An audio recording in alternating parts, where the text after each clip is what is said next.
Supreme কোর্টে SIR মামলার শুনানি আর সওয়াল জবাব চলাকালীন সুপ্রিম কোর্টের মাননীয় প্রধান বিচারপতি তিনি প্রশ্ন করেছেন যে অন্য রাজ্যে তো নির্বিঘ্নেই হচ্ছে এসআইআর, শুধু পশ্চিমবঙ্গে এত অসুবিধে কেন? অন্য রাজ্যে তো আরো বেশি নাম বাদ গেছে, তাহলে পশ্চিমবঙ্গেই এত সমস্যা কেন? অন্য রাজ্যে এমন সমস্যার মুখোমুখি হয়নি?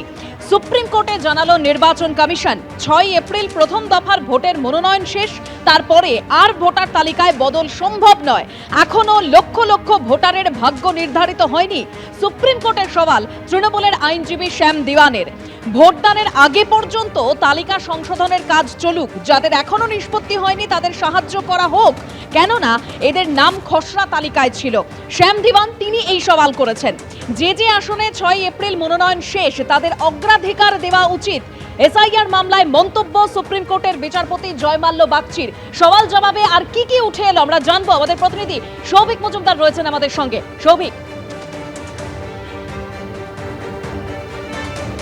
দেখো, প্রথমত তোমাকে বলবো যে আজকে মূল আলোচনার কেন্দ্রবিন্দু ছিল বা উৎসাহ ছিল যেদিকে, সেটা হলো যে গতকাল যে সাপ্লিমেন্টারি লিস্ট বেরিয়েছে সেই সাপ্লিমেন্টারি লিস্টে কত সংখ্যক ভোটারের নাম বাদ গিয়েছে বা কত সংখ্যক এই আন্ডার অ্যাডজুডিকেশন যে ভোটারদের নাম ছিল সেই সংখ্যাটা ঠিক কত, যার নিষ্পত্তি করা সম্ভব হয়েছে এবং কতজন নতুন ভোটারের নাম এই লিস্টে উঠেছে সেইটা জানা ছিল কিন্তু আজকে এই মামলার অন্যতম গুরুত্বপূর্ণ একটা বিষয়। এবং শুরুতেই কিন্তু আইনজীবী কল্যাণ বন্দ্যোপাধ্যায় তিনিও কিন্তু বলেন যে এই যে সাপ্লিমেন্টারি লিস্ট বেরিয়েছে তার কোনো সফট কপি তারা এখনো পর্যন্ত পাননি, ফলে নির্বাচন কমিশনের উচিত এই সফট কপি প্রত্যেককে দেওয়া, তাহলে এই গোটা বিষয়টা পরিষ্কার হবে যে এই যে সাপ্লিমেন্টারি লিস্ট বেরোলো সেখানে আদৌ কি রয়েছে, কতজন ভোটারের নাম সেখানে আছে, কতজন ভোটারের নাম সেখান থেকে বাদ গিয়েছে, সেই বিষয় সম্পর্কে একটা সুস্পষ্ট ধারণা পাওয়া যাবে। কিন্তু সেই ধারণা এখনো পর্যন্ত পাওয়া সম্ভব হয়নি। ফলে তুমি বুঝতেই পারছো যে গতকাল থেকে যে প্রশ্ন ঘোরাফেরা করছিল বা যে ধোঁয়াশা ছিল সাপ্লিমেন্টারি লিস্টকে ঘিরে, আজকেও সুপ্রিম কোর্টের শুনানির পর সেই ধোঁয়াশা কিন্তু একই জায়গায় রয়ে গিয়েছে। তারপরে তোমাকে বলবো যে আজকে কিন্তু অন্যতম একটা গুরুত্বপূর্ণ বিষয় ছিল যে এই মামলার ক্ষেত্রে যে এই যে গোটা এসআইআর প্রক্রিয়া চলছে সেই এসআইআর প্রক্রিয়াটার কবে শেষ হবে এইটা নিয়ে একটা প্রশ্ন আজকে সুপ্রিম কোর্টে উঠেছিল। মাননীয় বিচারপতি জয়মাল্য বাগচি বলেছেন যে 6 এপ্রিলের আগে এই গোটা প্রক্রিয়াটা বা না হলে যেখানে প্রথম দফায় ভোট রয়েছে সেটা শেষ করার জন্য অগ্রাধিকার দিতে হবে এবং নির্বাচন কমিশনকে সেই চেষ্টা করতে হবে। দেবস্মিতা, ধন্যবাদ। সৌভিক, অন্যান্য রাজ্যে তো নির্বিঘ্নে এসআইআর হচ্ছে, সেখানে তো এই ধরনের সমস্যা হচ্ছে না, পশ্চিমবঙ্গে শুধুমাত্র এই সমস্যা কেন হচ্ছে? আজকে এসআইআর মামলায় এই প্রশ্ন তুলেছে মহামান্য সর্বোচ্চ আদালত। এও প্রশ্ন বিচারপতি তুলেছেন মহামান্য বিচারপতি যে অন্যান্য রাজ্যে তো পশ্চিমবঙ্গের থেকে বেশি নাম বাদ গিয়েছে, সেখানে এই ধরনের সমস্যা নেই, তাহলে পশ্চিমবঙ্গে কেন এই ধরনের সমস্যা তৈরি হচ্ছে? আজকে শুনানি পর্ব শেষ হয়েছে, 1 তারিখ পরবর্তী শুনানির দিন ধার্য হয়েছে, কিন্তু শুনানি পর্বে হলোটা কি? দুই প্রতিনিধি সরাসরি আমাদের সঙ্গে রয়েছেন, বিজেন্দ্র সিংহ রয়েছেন, সৌভিক মজুমদার আমাদের সঙ্গে রয়েছেন।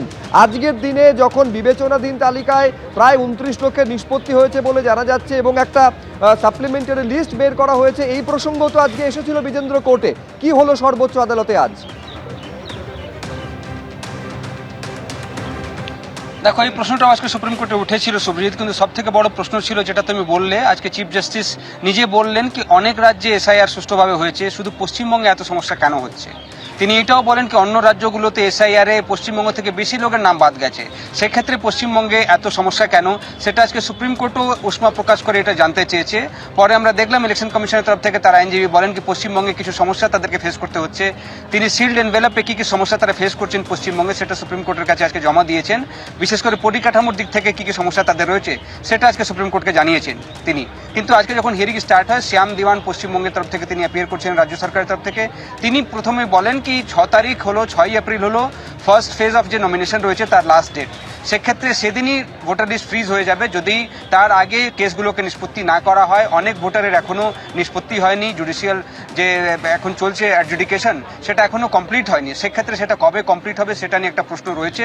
তবে এই প্রশ্নের জবাবে আজকে সুপ্রিম কোর্ট একটা প্রস্তাব দিয়েছে কি যেটা ফার্স্ট ফেজে ভোটিং রয়েছে সেই কেসগুলোকে আগে অ্যাডজুডিকেট করে দেওয়া হোক। এরকম উদাহরণ এসছে কি অনেক প্রার্থী রয়েছেন যাদের নাম এখনও লজিক্যাল ডিসক্রিপেন্সিসে রয়েছে, অ্যাডজুডিকেশন হয়নি। সুপ্রিম কোর্ট সেটাও বলেছে কি ফার্স্ট লিস্টে যারা রাজনৈতিক দলের ক্যান্ডিডেট হচ্ছেন তাদেরটাও আগে নিষ্পত্তি করে দেওয়া উচিত, এটা তারা বলেছেন। তবে বাকি যে সমস্যাগুলো রয়েছে, এখন ট্রাইব্যুনাল কিভাবে বসবে, সেই হিয়ারিংগুলো কিভাবে করা হবে, সেটার জন্য সুপ্রিম কোর্ট আজকে শুভ্রজিৎ বলেছে কি আপনারা কলকাতা হাইকোর্টের চিফ জাস্টিসের কাছে যান এবং সেখানে তাদের সঙ্গে আলোচনা করার পর যে ট্রাইব্যুনালগুলো কিভাবে বসবে এবং কিভাবে হিয়ারিংগুলো হবে সেটা ঠিক হবে। সেখানে পরিকাঠামোর দিক থেকে কী কী সমস্যা রয়েছে সেসব সমাধান সেখানে করা যাবে। কিন্তু আজকে সব থেকে বড় প্রশ্ন যেটা আমরা দেখলাম, বিশেষ করে পশ্চিমবঙ্গে এসআইআর নিয়ে বারবারই হিয়ারিং করছে সুপ্রিম কোর্ট। এখন নেক্সট ডেট আজকে 1 এপ্রিল দিয়েছে সুপ্রিম কোর্ট শুনানির জন্য।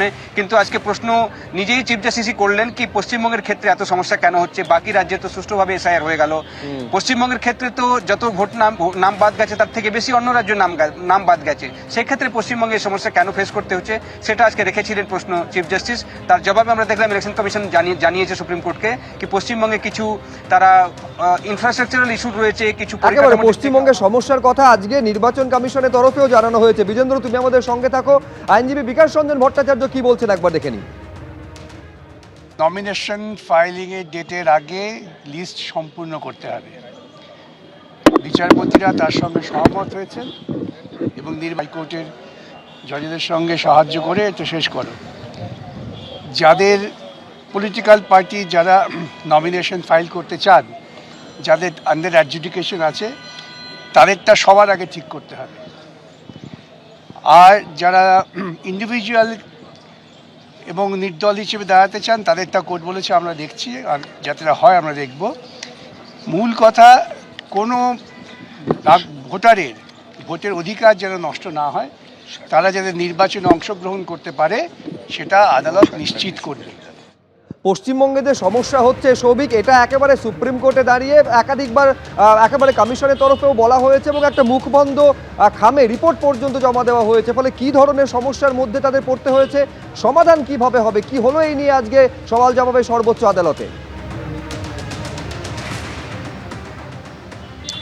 দেখো, মূল যেটা প্রশ্ন ছিল আজকের এই শুনানিতে, যে এই যে গতকাল সাপ্লিমেন্টারি লিস্ট বেরিয়েছে সেখানে কত সংখ্যক ভোটারের নাম বাদ গিয়েছে বা কত সংখ্যক ভোটারের নাম সংযোজিত হয়েছে বা এই তালিকায় আর কি কি রয়েছে সেইটা স্পষ্ট করাই কিন্তু আজকে শুনানির একটা অন্যতম উদ্দেশ্য ছিল। এবং সেখানে কল্যাণ বন্দ্যোপাধ্যায় তিনি এই যে গতকাল সাপ্লিমেন্টারি লিস্ট বেরিয়েছে তার একটা সফট কপি পর্যন্ত চেয়েছিলেন, কিন্তু সেই সফট কপি নির্বাচন কমিশনের তরফ থেকে এখনও দেওয়া হয়নি। ফলে তুমি বুঝতে পারছো যে গতকালের যে তালিকা ছিল সেই তালিকা নিয়ে সুপ্রিম কোর্টের আজকে শুনানির পরেও কিন্তু একটা ধোঁয়াশা আছে। এবং তারপরেও তোমাকে বলবো যে 6ই এপ্রিলের মধ্যে প্রাথমিকভাবে সুপ্রিম কোর্টের যে পর্যবেক্ষণ সেটা হলো এই এসআইআরের যে প্রাথমিক কাজটা রয়েছে সেই কাজটা সম্পূর্ণ করতে হবে এবং তার মধ্যে যে বিচারকরা রয়েছেন তারা সমস্তভাবে কাজ করছেন এবং নির্বাচন কমিশনদেরকেও সেই বিচারকদের সঙ্গে সহযোগিতা করতে হবে। এই মর্মেই আজকের বিচার প্রক্রিয়া শেষ হয়েছে। 1 এপ্রিল আবারও শুনানি হবে এবং সেই সময় বাকি বিষয়টা স্পষ্ট হবে। শুভ্রজিৎ, ধন্যবাদ সৌভিক। ফলে এই প্রশ্ন আজকে সর্বোচ্চ আদালতের তরফেও তোলা হয়েছে এবং কমিশনও এই প্রশ্ন করেছে যে অন্যান্য রাজ্যে এসআইআর নির্বিঘ্নে হয়েছে, পশ্চিমবঙ্গে এত সমস্যা হচ্ছে কেন? মহামান্য বিচারপতি একথাও বলছেন যে এই এসআইআর নিয়ে তো পশ্চিমবঙ্গের থেকে বেশি নাম অন্য রাজ্যে বাদ গিয়েছে, সেখানে তো এই সমস্যা হয়নি, এত সমস্যা শুধু পশ্চিমবঙ্গে কেন হচ্ছে? এবিপি আনন্দ, এগিয়ে থাকে, এগিয়ে রাখে।